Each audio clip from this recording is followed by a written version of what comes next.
We will now allow people between ages 18 and 34 to be vaccinated from the 1st of September 2021.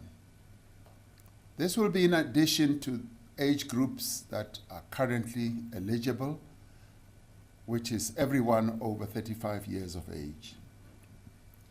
We are now able to allow people who need to be vaccinated to present themselves at vaccination sites without an appointment and be registered and vaccinated.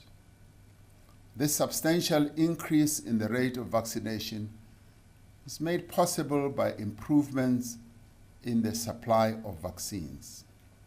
Within the next 2 to 3 months, we are scheduled to receive around 31 million additional doses from Pfizer and Johnson & Johnson.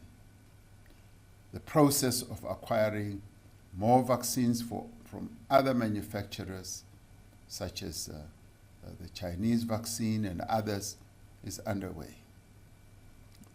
This supply pipeline means that there will be sufficient vaccine doses available for the rest of the year.